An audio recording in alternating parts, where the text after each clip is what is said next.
प्रणाम दोस्तों।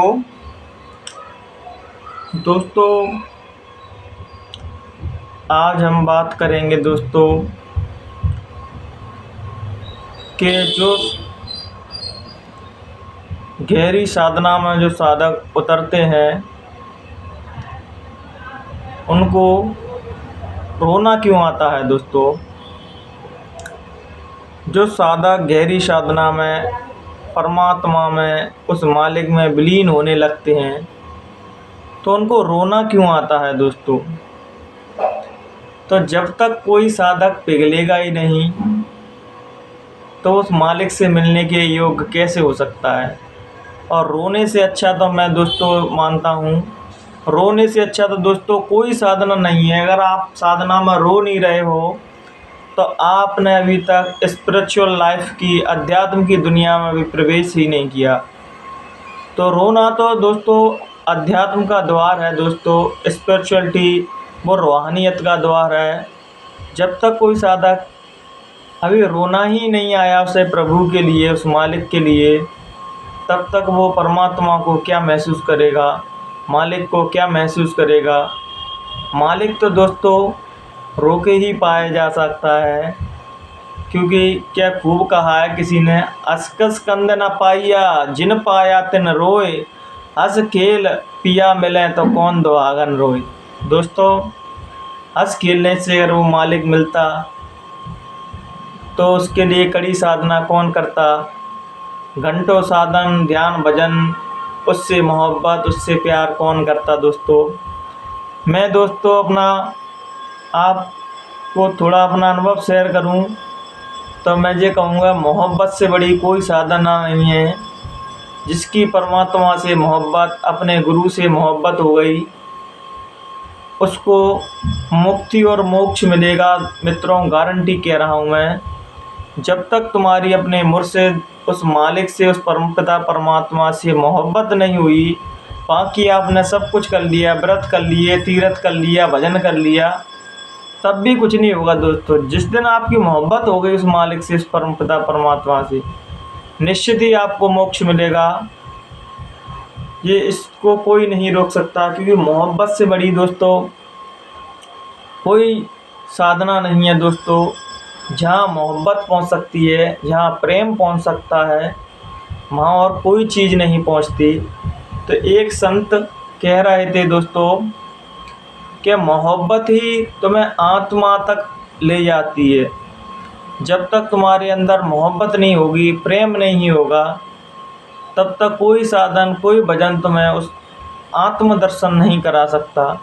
जिस दिन तुम्हारे अंदर ईश्वर के लिए मोहब्बत, प्रेम आया तो तुम आत्म साक्षात्कार के बहुत करीब हो, आत्म साक्षात्कार को महसूस कर रहे हो। क्योंकि प्रेम से बड़ा कोई जादू नहीं है। दोस्तों, जिसके पास प्रेम है उसके पास परमात्मा है, जिसके पास प्रेम नहीं उसके पास कुछ नहीं। इसलिए दोस्तों, प्रेम को कभी हल्के में मत लेना। संसारी प्रेम जो होता है दोस्तों, वो दुख और कलेश के अलावा कुछ नहीं देता। जब मोहब्बत ईश्वर से हो जाती है दोस्तों, तो उस दुख में भी एक अपार आनंद आता है। दोस्तों, संसारी प्रेम में तो दुख तो रहेगा ही, वो बाहर का भी दुख रहेगा और अंदर का भी दुख रहेगा। लेकिन रूहानियत में, उस परमात्मा के लिए प्रेम में, बाहर भले दुख रहे दोस्तों, लेकिन अंदर वो साधक इतना प्रसन्न रहता है मानो शहंशाहों का भी शहंशाह है। इसलिए दोस्तों, परमात्मा की ओर चलना है तो सबसे पहले अपने अंदर मोहब्बत लाइए, प्रेम लाइए ईश्वर के लिए। जब ईश्वर के लिए प्रेम आता है दोस्तों, तो हम सभी से प्रेम मोहब्बत करने लगते हैं। क्या जात, क्या मजहब, कुछ नहीं देखते। तभी तो कबीर ने क्या खूब कहा है, जात पात पूछे नहीं कोई, हर को भजे सो हर कोई होई। जब प्रेम होता है उसका ना कोई जाति बचती, ना कोई मजहब बचता। वो केवल ईश्वर से अथाह प्रेम करने लगता है, अपने आप को ईश्वर के चरणों में मिटाता जाता है। और जैसे ही दोस्तों साधक मिटता जाता है, वैसे ही परमात्मा के करीब उसके अंदर वो ब्रह्म प्रकट होने लगता है। जैसे ही संतों ने कहा अहम ब्रह्मास्मि, मुसलमान संतों ने, सूफियों ने कहा अनहलक, मैं ही खुदा हूँ। तो दोस्तों उस समय उनको कोई नहीं समझ पाया कि वो क्या कहने की कोशिश कर रहे हैं। जिसके भीतर इश्क उतरता है वो अल्लाह का, उस खुदा का प्रेम उतरता है दोस्तों। तो संसारी व्यक्ति, दिमागदार व्यक्ति, खोपड़ी वाले व्यक्ति नहीं समझ पाते कि वो क्या कहने की कोशिश कर रहे हैं। कितने सूफी संतों को हमने मार दिया क्योंकि उन्होंने ईश्वर से प्रेम किया, सच्ची मोहब्बत थी ईश्वर के प्रति, उस मार्ग के प्रति, खुदा के प्रति, और उनको हम समझ नहीं पाए। हमारे हिंदू धर्म में संत कह देते हैं हम ब्रह्मास्मि। तो हिंदू धर्म तो जानता है इस साधना की उच्च अवस्था है। जब कोई साधक उस उच्च अवस्था तक पहुंच जाता है तो मौज में आके कह देता है अहम ब्रह्मास्मि। तो इसका मतलब ये नहीं है कि वो अभिमान में कह रहे हैं या उनको अहंकार है कि वो अपने आप को भगवान सिद्ध कर रहे हैं। नहीं दोस्तों, जो उसी शर्त पर कोई साधक कह सकता है अहम ब्रह्मास्मि कि उसके अंदर से मैं बिल्कुल विलीन ही हो गई, ख़त्म हो गई। क्योंकि जब उस अवस्था तक कोई साधक पहुंचता है अहम ब्रह्मास्मि तक, तो उसके अंदर से मैं तत्व पूरा ख़त्म हो जाता है। केवल वो ही रह जाता है, एक मालिक, एक ईश्वर, एक ब्रह्म के अलावा। वो अपने अंदर ब्रह्म को देख रहा होता है, अपने विशाल रूप को देख रहा होता है। जो अर्जुन को कृष्ण भगवान ने विराट रूप दिखाया था गीता में, कुरुक्षेत्र में दोस्तों। तो आप ऐसा नहीं समझिए कि कृष्ण भगवान के अंदर वो ब्रह्म तत्व है तो हम सबों के लिए नहीं है दोस्तों। जीवात्मा सबकी बराबर है, चाहे वो कृष्ण भगवान हो या अपन हो।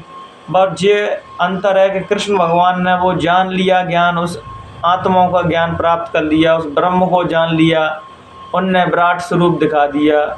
जब कोई साधक उस उच्च अवस्था तक पहुंचता है तो वो भी कह देता अहम ब्रह्मास्मि, मैं भी ब्रह्म हूँ।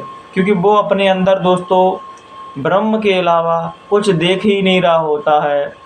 वो देह से, मन से, बुद्धि से ऊपर उठ चुका होता है। सबसे बड़ी व्याधा दोस्तों हमें साधना में जो पड़ती हैं वो यही है, मन, बुद्धि और हमारा चित्त। मन, बुद्धि, चित्त, इनके ही वशीभूत हम सभी भ्रमित हो जाते हैं।